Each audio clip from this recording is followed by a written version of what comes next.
Wondery Plus subscribers can listen to episodes of Cold Tapes early and ad-free right now.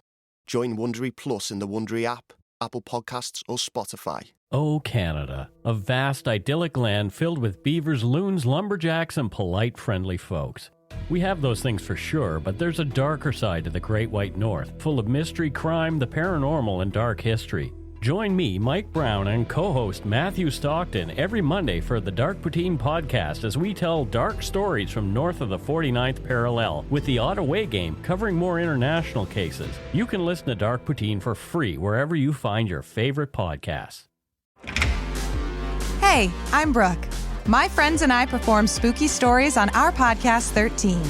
13 is a movie for your ears with immersive sound design and music from our composer. And we're not reading you the same old ghost stories from Reddit. With original stories from our in-house writers and submissions from up-and-coming authors, 13 will make you smile, break your heart, and have you wishing for a nightlight. Atmospheric, slow burn, always spooky, and sometimes sexy. Our friends are some of the best voice actors and writers in our little corner of the podcast industry.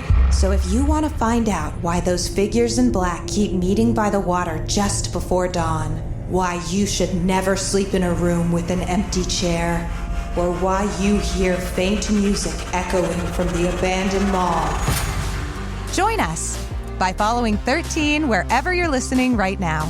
That's 13, the word, not the number, all spelled out. Bridget Howard keeps asking for my teeth. Wherever you get your podcasts. Real is a collection of true crime podcasts made by me, TV producer Naomi Channel. Stuart Lubbock died after attending a party at Michael Barrymore's home. What happened to Claudia Lawrence? Killed in broad daylight. Jodie Jones had everything to live for. From multi-part deep dive investigations to weekly single episodes, these audio documentaries tell some of the most unbelievable true crime cases. But these cases are real. Download for free now wherever you get your podcasts. This is an urgent alert to anyone eligible to vote. Whether you vote is a matter of public record. Your friends, your family, your boss, anyone can check and see if you voted this year. Who you vote for is private. Whether you vote is not, and will be on your record forever. Vote by mail, vote early in person, or on November 5th. Don't get caught skipping this important task. Paid for by Story Network Foundation. Yes, of course. You have been recording all the meetings for the decision log, haven't you? Yeah, sorry. That was brain fade. It's recording now. Okay, good. For the recording, time is 2100, 26th of June, 2023. I appreciate you staying late, sir. Well, I actually went home and came back. But anyway, let's crack on. Okay, we'll just go around the table. Mm-hmm. This is DCI McAllister, leading Operation Antelope. Sergeant? DS Naveen Balsara, also with Operation Antelope. Superintendent Barker, you didn't invite the family liaison chat? No need. He's updated me on the family and there was no issues to raise, so his attendance isn't really required. Sure, okay. Right, well, tell me what you've got, where you're going. Actually, can we start by talking about the blood spatter and transfer? Have you got an update? Yeah, everything's in. Good.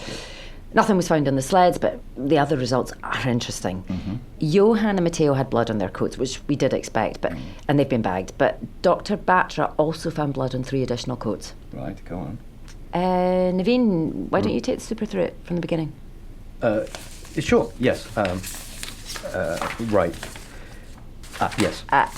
As you know, sir, this isn't being conducted by SOCOs. Yeah, of course. It's the doctor on site using it, but a homemade solution. What was it, Sergeant? Yeah. Okay. What was it? It was. Well, frankly, whatever she used, will it be admissible in court? We think so, subject to caveats. Caveats. Defence counsel will go to town with that. Yeah, nevertheless. Naveen? Yes. So she's done incredibly well, considering we've isolated where the victim was standing, where the attacker was standing. Just one. Yeah, we're pretty certain. Sorry, go on. Yeah, we have a pretty good sense of the speed of the blows, and we have a good range of cast-off patterns. All this from an amateur? Yes, sir. That will play well in court. Yes, and on those 3 coats. So, 2 of the coats have what appear to be cast-off spatters from the attack. Those belong to Luca and Anders and were hanging near where the suspect Drew was killed. Yeah, but the third one was on the other side of the room and had a significant amount of blood on it. And it appeared to have been wiped down. It was Sienna's. Yeah, the Sienna Cooper, the Australian. Right, very interesting. And did you get to the bottom of what was going on with those two? I suspect a lot more than we originally thought. Right, okay, well done, Tess. This is sounding good. Thank you. Can you talk me through what the digital team found on all the phones? Yeah, first up, we haven't got all their phones. Right. Maybe only about half agreed to surrender their devices. And do we want to seize them? The poor bloke at the CPS, when we asked him about executing a search warrant in Antarctica by proxy, he practically had a nervous breakdown. Apparently the issue of jurisdiction is, surprise, surprise, far from simple. But we're investigating it, using English jurisdictional rules, the victim's English. Yeah, but apparently a physical seizure of goods would not fall under the same protocol, and especially not without sworn officers available to oversee the execution. Look, he said he'd consult with the Foreign Office, but... Okay, well, I can talk to the DAC. We can take it higher. Yeah. The phones have opened up a shed load of circumstantial evidence, which I'll mention in a minute, but nothing to substantially aid our inquiries. So I would advise waiting until we're ready to make an arrest and then seize that person's phone if we haven't already got it, or persons. Well, you're in charge, Tessa. Thank you. Right, talk me through these next interviews you want to do. Okay, so we've informed Mr. Gunnarsson that we intend to commence a second round of interviews. Not with everyone, but we have 10 individuals who definitely require another... Sorry, would you mind talking me through them all 16, who you are interviewing and who you're not, and why? Yeah, sure. Okay, so let's start at the start. Johan Gunnarsson, we won't be interviewing him. I mean, his alibi checks out. He was on a call with Keone. Naveen, that is confirmed now, right? Yep, was sent through call logs this morning, and Mike O'Farrell has verbally confirmed also. Great. Maria Flores, the girlfriend, she is a definite need for a second round. No alibi. Lots of things, actually, we need to talk to her about. I'll come on to some of that in a wee bit. Okay. Sienna Cooper. Well, we've got the blood on her coat and inconsistencies with her previous statement. Also, digital forensics uncovered messages between her and Dr. Fairfield that became extremely sexual in nature, showing that their relationship had escalated. Right. Well, I'll have a proper look at those. Okay. Anders Sorensen is on the list. Look, we just wanted to drill into the group that we're all drinking together. I mean, he's not a suspect per se, but it does need some clarity and then cross-checking. You know, and we can't rule out the theory that Drew was murdered by a group, and that group is each other's alibi. So, and is that a strong theory? No, sir. It's just leaving all the cards on the table. Like, as I say, I just want to dot the I's, cross the T's, ideally regarding who left that group, when did they leave, etc., etc. Yeah, sure. Right. Who's next? At this time, we're not planning to interview Dr. Batra again, unless something comes up, obviously. There's no real motive, and she's been really helpful in our inquiries. Yeah, but we've been fooled by that ploy before. Yeah, as I say, no one's ruled out, but I just want to focus this next round, so she's on hold for now. Okay, understood. Likewise, Miss Hera Carlson doesn't warrant a second round, nor does Bridget Meisner. Although Hera Carlson has no alibi, a genuine motive is lacking. Bridget Meisner has an alibi, and look, also little to no motive. So yeah, we're not prioritising second round interviews at this time. Okay, understood. Well, that all makes sense from what we know. Again, with Felipe Hernandez, although he has no alibi, there's just little motive. Yeah, he was annoyed about the recordings, but he voiced those concerns really openly in public, and he doesn't seem to have harboured any real aggression towards Dr. Fairfield. So again, we're not prioritising a second round interview at this time.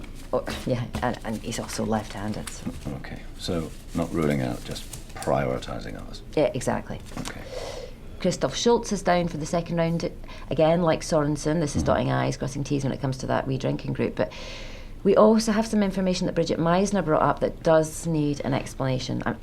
I'm sure it's nothing, but I just want to see if it's a dead end or not. Sure.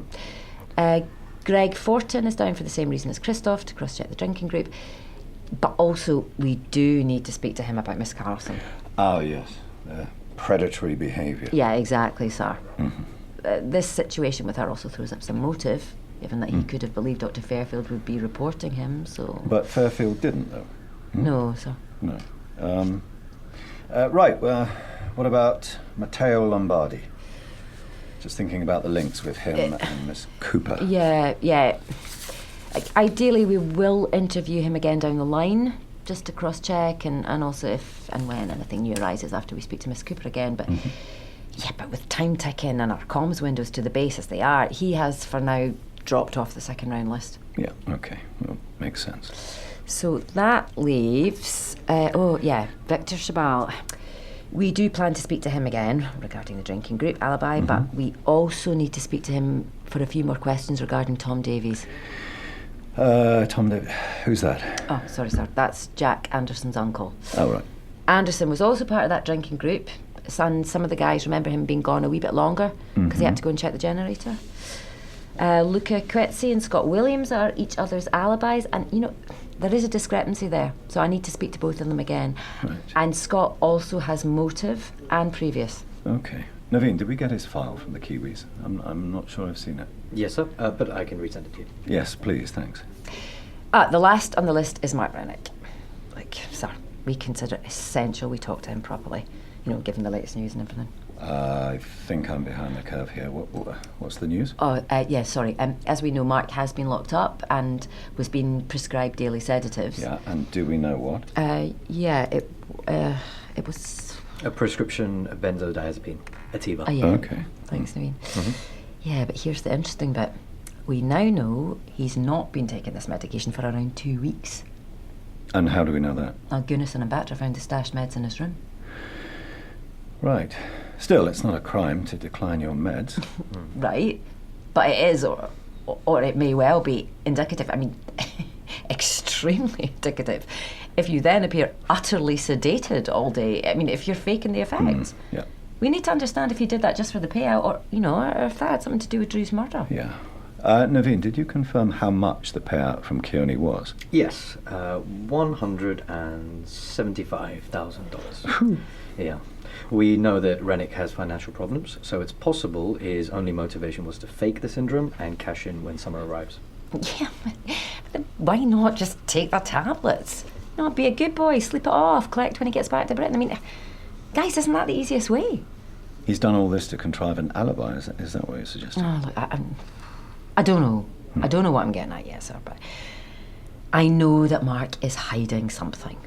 It may just be related to the payout, but he has zero alibi and is possibly the only one who thus had the time to get to the crevasse and back. Yeah, but why him, though?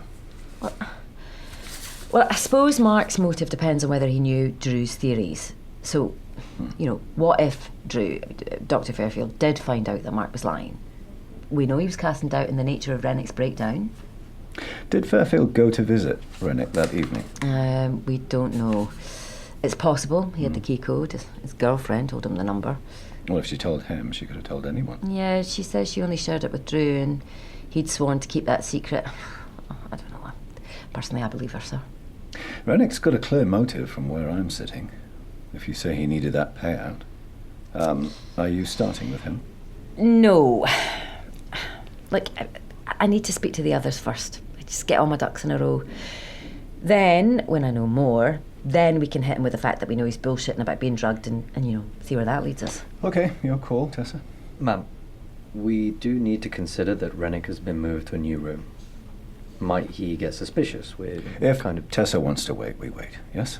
Yes, sir. You said we'd go back to Maria Flores, the girlfriend. Yeah, right. Let me guess, a crime passionnel. Yeah, well, the relationship wasn't the most secure. And Dr. Fairfield was certainly given to flirting with others, Sienna Cooper in particular, as we know. And you think Maria knew? Well, the others on the base made damn sure she knew. It flared up that evening during the party in the canteen. Maria and Drew had words, heated, and then parted ways. Flores started to send him text, wanting them to talk about it at 21:34. Last one was at 22:01. If it was only texts, how do we know he received them? Well, it looks like he received them, but he didn't read them or reply. Right, well, it'd be a good cover if he was already dead. Yeah, I agree. And she's one of the three, the ones who take food to Mark Rennick. You're saying that they were working in concert? I'm saying we have to consider it, sir. technically, she'd also have time to move his body herself. Pretty hard for her to do that alone, based on distance, his weight, and all of that. But if Mark was involved, does that affect it being a crime of passion? And why would Mark help her anyway? Well, I mean, if she knew from Dr. Fairfield that Rennick was faking it, well, he's the first person she'd run to, you know. Maybe blackmail him into helping her. Okay, well, it's worth pulling on that thread, for sure. But why would she raise the alarm and reduce the time she had to cover it up? She could have easily have waited until morning and then said he'd never come to bed. Well, if I was her, I'd feel pretty safe to raise it when I'm back. It makes everything look normal, adds to the picture. Yeah. Likewise, the text messages she sent could have been a ruse. Mm-hmm. Quite the mastermind, if she planned all that. As I say, such planning and crimes of passion don't normally go hand in hand. Yeah, true. But if she'd known how sexual the messages between Drew and Sienna were in advance, this could have been premeditated. So the text between Dr. Fairfield and Sienna, I'm saying that's where we apply pressure. Mm-hmm. What they're saying to each other, I mean, come on, that's triggering enough, no question. And the question is, how much did Maria Flores know? Even so, a two-timing man lied to her. Is that so big a deal? Is that enough? Yeah, that's what I need to judge that. The circumstances are pretty unusual there, though. Okay. Who you vote for is private. But everyone will know if you voted or not. It's a matter of public record. And when this election is decided by a handful of votes in your neighborhood, you don't want your friends and family to know you let them down. Voting is easy. Make a plan to vote by mail, vote early in person, or on November 5th. Make sure people know you did your civic duty. Paid for by Story Network Foundation. Future you faces some big expectations. Work out more, go to bed earlier, and most importantly, make smart money decisions. Thankfully, today you has Bank of America. One place with tools and guidance to help balance tasks from budgeting to saving. So you can just be you with big plans. Do more with a bank that asks, what would you like the power to do? Explore our tips and more at bankofamerica.com/futureyou. Kroger Delivery has one mission: to deliver the freshest food right to your door. That's why our drivers are pros. Our trucks are refrigerated. And when it comes to low prices, we always deliver. With $20 off your first order of $75 or more, there's no better time to get in on the action. Mission accomplished. Restrictions apply. See site for details. Right, can we circle back to the cook? Yeah, it's Scott Williams. Something doesn't feel right about his alibi. There's a chink in the armour, for sure. And motive? Yeah, that too. There was somewhat of an altercation. On the night? In the cold store the previous week. Dr. Fairfield was somewhat agitated that Williams had secured a place on the base in spite of his criminal record. Ah, yes, that one. Yeah, Williams called his bluff. Said he should go off, tell anyone, everyone. Yeah, but that doesn't mean he wanted that. Yeah, quite. Did Keone know about his record? Johan knew. Scott had spoken to him about it. But apparently it's really frowned upon now. Where are we with HQ, Naveen? We're still waiting, but doesn't look like they did. So he had something to protect? Arguably. And enough to kill? I mean, it was pissed off. Mightily. But? Look, sir. Dr. Fairfield, it seems to me he was an easy man to get pissed off with. I mean, Scott's a flipper. I can feel. I want a flipper. A Jekyll and Hyde type. Changes in a second, flips out, does things the other side of him would never even contemplate doing, ever. And then he's done it, and the rational one's back in charge, and he knows how to clear it up, make it look right. Right, a flipper. That's the word they use at Hendon, sir, at the college. You make me feel very old, Sergeant. My pleasure, sir. Naveen's right. There is something dangerous about Williams. There's something buried there, you know, but it's ready to burst out. As presumably the victim of his previous assault discovered. Yeah. Which he blames on alcohol. He himself called anger a habit. Which he told you he'd broken. Actually, he didn't. not in so many words. Oh? Said he has a system. Maybe it doesn't always work. A program, he said. Yes, a program, sorry. But nothing works perfectly. Can we come back to Jack Anderson? The uncle thing? Revenge is best served cold, you mean? If I may, it just seems Mr. Anderson didn't have knowledge of Drew's involvement in his uncle's firing. We're the ones who told him that Dr. Fairfield was the official author of that report about his uncle. But that's why we need to talk to Victor. Did he or didn't he know? You think that was acting? All that surprise? I'm just saying it could have been. But his alibi's solid if we believe the group. Yeah, but he also had access to Mark Rennick. Yeah, but we can't solve everything by adding the magic ingredient of Mark Rennick. To be honest, sir, we need to. He had the main advantage, time. I agree. He's the known unknown. You have to add him to each scenario. See if that makes it work. Yeah, but that said, also, we can't use him to solve otherwise impossible scenarios. How did Jack Anderson leave the canteen for long enough to kill Dr. Fairfield? Oh, God, perhaps it's not possible. Anderson's the ex-Marine, right? Well, that skill set would help. Yeah, but it also goes against in some ways. You know, we know from the body and the spatter that this was a frenzied hammer attack. Now, Anderson was trained to kill. You could argue he's got control, he's got self-control. Yeah, that's true. Ugh, so many plates still spinning. Right, look, moving on. Let's talk about Luca Ketzi. I don't want to keep you too late, so. Thanks, Tessa. Luca and Williams were together. Williams has a strong motive. Plus, the card game needs drilling into. Well, anyone can get a muddle about what game they were playing. Yeah, I agreed, but they were too dogmatic. You know, each of them adding backstory details. I mean, as far as I'm concerned, they were trying way too hard. Right. You think Coetzi's an accomplice? Well, he fits. He's also one of Mark Rennick's Meals on Wheels. Scott is his alibi, but that needs to be picked at. And then he's got motivation. He has? Well, yeah. The voyeurism thing. But how does that link to our victim? Well, Dr. Fairfield was called in by Johan Gunnarsson for an opinion. Yeah, well, it hardly makes him top of Coetzi's hit list. He'd blame the man who accused him. He'd blame Gunnarsson. Why pick on their part-time consultant? Well, maybe Fairfield asked some difficult questions. Maybe he associated Dr. Fairfield with the official warning. I mean, it couldn't have happened without him. Yeah, feels tenuous. Yeah, maybe. I don't know. I think there's something there. I need to dig into his stories.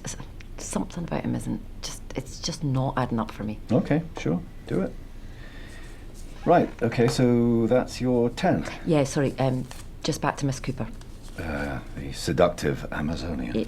Yeah, well, we don't know who seduced who. Okay, well, the distracting Amazonian. Look, she's strong-willed, certainly. I reckon she doesn't like not getting what she wants. Not accustomed to it, either. And you're saying she wanted Dr. Fairfield? Well, maybe more than she even admitted to herself. Or maybe it was just the victory she wanted. But she went with Lombardi that night. It's classic, Naveen. She hooks up with the least likely man on the base just to punish the man she really wants. Punish him for what? Yeah. Preferring Maria Flores. Toddling back to her for lacking the balls to be disloyal. Or maybe Matteo was there to give her an alibi. But he does actually give her an alibi, so. Right, and is that watertight? Look. Perhaps she manipulated Lombardi to vouch for her. No sex that night. The whole thing's a story. But it's a hard one to stack up. Why would he do that for her? I can't see it. Like I said, we can go back to him later if we need to, but he's already given his statement that he was with her. And did she even need him? I mean, as you say, there's enough time for her to have slipped out of bed. He's confessed to being blind drunk. Yeah. So it was premeditated? No. She hooks Flatfish Lombardi, ostentatiously, just to provoke Dr. Fairfield. They do the business quickly, if at all. Now Lombardi's lying there snoring. All she can think about is Dr. Fairfield and that bitch Maria Flores. Her words. She slips out of bed. She's going to tell Flores, confront her. If Dr. Fairfield won't give her the satisfaction, no pun intended, she'll do it herself. Tell Flores everything that they've been up to. Except she encounters Dr. Fairfield first. It kicks off. But it kicks off in the locker room. How did they end up there? Yes, somewhere safe. Where no one will come across them that time of night, the obvious place to go. Maybe they've had assassinations there before. Yeah, there's a fair number of suppositions in there, Tessa. Yeah, I agree, but all these scenarios require reinforcement. Cooper has got blood on her coat. Which, technically, anyone else could have worn. She's 6'1", our Amazonian, remember? Yeah, not anyone else. I mean, I can't see Andrew slipping into it. It's extra large. If the blood is from the murder, the only person who's exonerated is Anders Sorensen. He's too big. But anyone else could have taken that coat, used it as camouflage. Right. Well, we need to test whether anyone else wore that coat. Yeah, that would normally be top of my list, sir, but it's somewhat above Dr. Bartra's pay grade. Ah, yes, of course. But is the coat secure? Yeah. We've got airtight bags. That's something they've got plenty of in Antarctica. In a safe? It's secure, yeah. Right. And we can trust it will remain that way until we can get a plane over. I bloody well hope so. This really is a challenging investigation. Oh, you warned me at the start. Well, I admire your calm, Tessa. Actually, it's mostly just sleep deprivation. The time difference is doing my head in. Talking of which, we should probably crack on. We've got a long night ahead. Yes, right. And gloves off, Tessa. These interviews are almost certainly our last chance. Yeah, I'm well aware of that, sir. Make sure you're fully prepped to support, Sergeant. Yes, sir. Good. Right, thank you both. Call me when you have an update, no matter the time. Yeah, I will do. Thanks, sir. Go ad-free and get the full experience. Visit coldtapes.com now.